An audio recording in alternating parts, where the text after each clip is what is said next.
Dear viewers, এই লেসনে আমি paragraph panels group নিয়ে আলোচনা করব।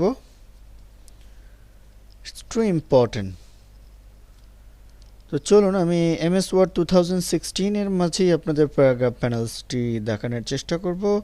আমি পূর্বেই বলেছি আমরা যদি 16 লার্ন করতে পারি তাহলে 16 থেকে নিয়ে 7 পর্যন্ত যতগুলো ভার্সন রয়েছে প্রিভিয়াস, প্রতিটি ভার্সনই আমরা কাজ করতে পারবো। যেহেতু 16 সবচেয়ে লেটেস্ট ভার্সন, সেহেতু আমি 16এই দেখানোর চেষ্টা করব। তো চলুন, আমি পূর্বেই একটি ডকুমেন্ট ওপেন রেখেছি। তো প্যারাগ্রাফ প্যানেলস গ্রুপ আমরা যদি লক্ষ্য করি, হোম ট্যাবকে 5টি ভাগে ভাগ করা হয়েছে। ক্লিপবোর্ড, প্রথম প্যানেলস গ্রুপের নাম হচ্ছে ক্লিপবোর্ড। এখানে যদি আমরা লক্ষ্য করি, আমার মাউসটি অ্যাট দিস মোমেন্ট যেখানে রয়েছে। দেন দ্বিতীয় প্যানেলস গ্রুপটি যদি আমরা লক্ষ্য করি, ফন্ট, এটি নিয়ে আমি পূর্বেই আলোচনা করেছি এবং ক্লিপবোর্ড নিয়েও আলোচনা করেছি। তো এই পর্বে প্যারাগ্রাফ প্যানেলস গ্রুপটি নিয়ে আলোচনা করব। এটি ছাড়াও আমাদের এখানে আরও দুটো প্যানেলস গ্রুপ রয়েছে, স্টাইলস অ্যান্ড এডিটিং। তো চলুন আমি প্রত্যেকটি ইন্ডিভিজুয়ালি ছোট ছোট ভিডিও করে আলোচনা করে দেখানোর চেষ্টা করছি।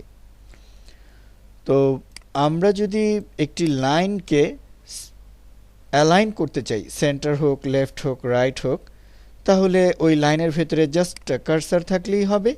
যদি সেন্টারে ক্লিক করি তাহলে সেন্টার, যদি রাইটে ক্লিক করি তাহলে রাইট পাশে চলে যাবে, যদি লেফটে ক্লিক করি তাহলে লেফটে চলে আসবে। যদি কয়েকটি লাইনকে সেন্টার করতে চাই তাহলে সিলেক্ট করে নিতে হবে। দেন আমরা যদি অ্যালাইন রাইটে ক্লিক করি তাহলে রাইটে চলে যাবে, অ্যালাইন সেন্টারে ক্লিক করলে সেন্টার, অ্যালাইন লেফটে ক্লিক করলে লেফটে চলে যাবে।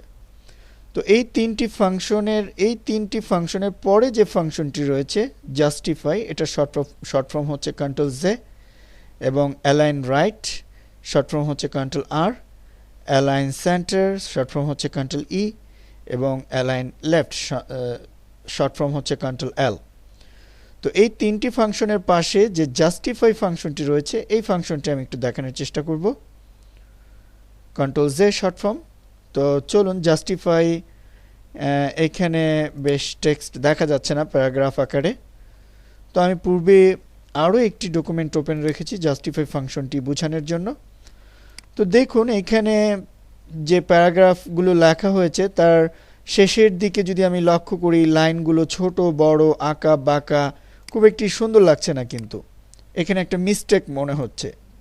দেখা মাত্রই মনে হচ্ছে যে একটি মিস্টেক। এটি যারা প্রফেশনাল কাজ করে তারা কিন্তু এটি দেখেই বুঝতে পারবে যে এখানে কিছু একটা ঘাবলা পড়ে আছে, কারণ লুকসটাতে একটু ঘাবলা পড়ে আছে। দেখুন আমি যদি জাস্টিফাইতে ক্লিক করি এ পর্বে সিলেক্ট করে, তাহলে শেষের দিকে কিন্তু সমান হয়ে গেল, লেখাটি এখন দেখতে কিন্তু চমৎকার লাগছে। তো জাস্টিফাই ইটস ভেরি ইম্পর্টেন্ট এই ফাংশনটি।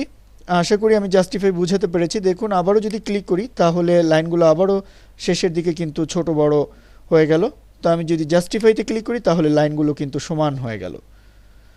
তো শিক্ষার্থীবৃন্দ, তার পাশে যে ফাংশনটি রয়েছে জাস্টিফাইয়ের পাশে, লাইন অ্যান্ড প্যারাগ্রাফ স্পেসিং, একটি লাইন থেকে আরেকটি লাইনের দূরত্ব কেমন হবে। দেখুন একটু দূরত্ব বেড়ে গেল, আরেকটু বেড়ে গেল, আরও বেড়ে গেল, আরও বেড়ে গেল। ঠিক এইভাবে আমরা প্যারাগ্রাফের মাঝে, লাইনের মাঝে কিন্তু স্পেসিং আমরা করে নিতে পারি।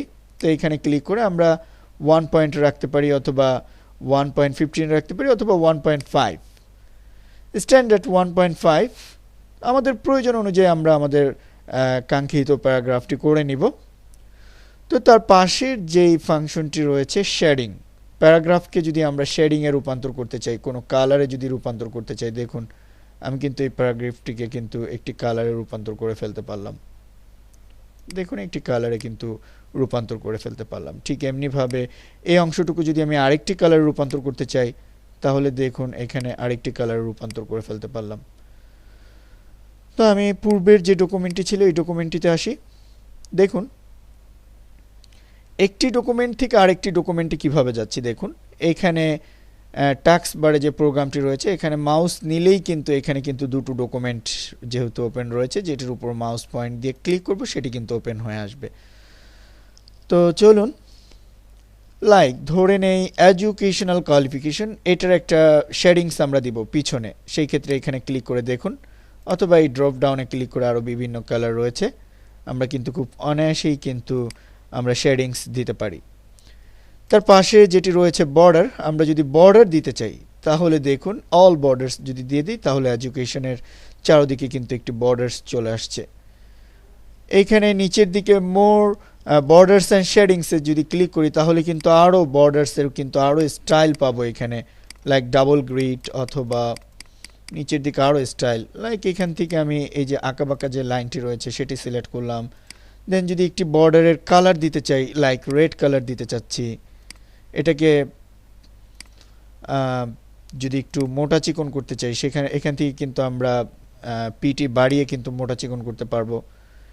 ঠিক এমনিভাবে ওকে বাটনে যদি ক্লিক করি তাহলে দেখুন এই লাইনের চারদিকে কিন্তু একটি লাইন চলে আসছে, স্টাইলিশ একটি লাইন কিন্তু চলে আসছে।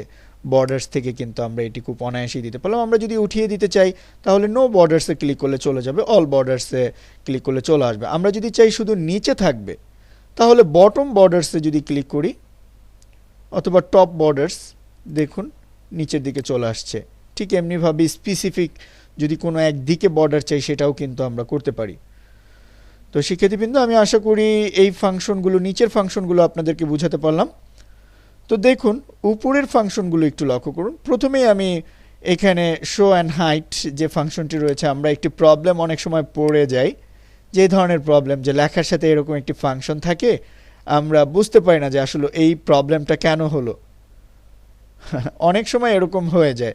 তো আমরা যদি এখানে আরেকটি ক্লিক করি, এখানে শো অ্যান্ড হাইট, তো আমরা এখানে ক্লিক করলে আবার দেখুন চলে আসলো। তো এটি কিভাবে হতে পারে, অটোমেটিকলি কিভাবে হতে পারে,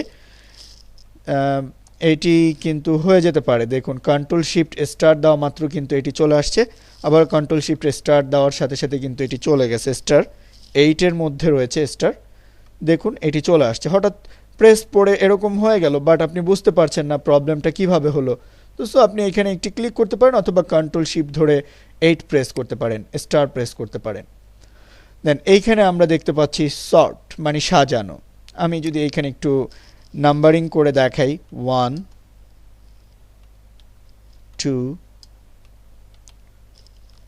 3 4, অথবা অ্যালফাবেট আকারেও সাজাতে পারতাম, ABCD দিয়েও সাজাতে পারতাম।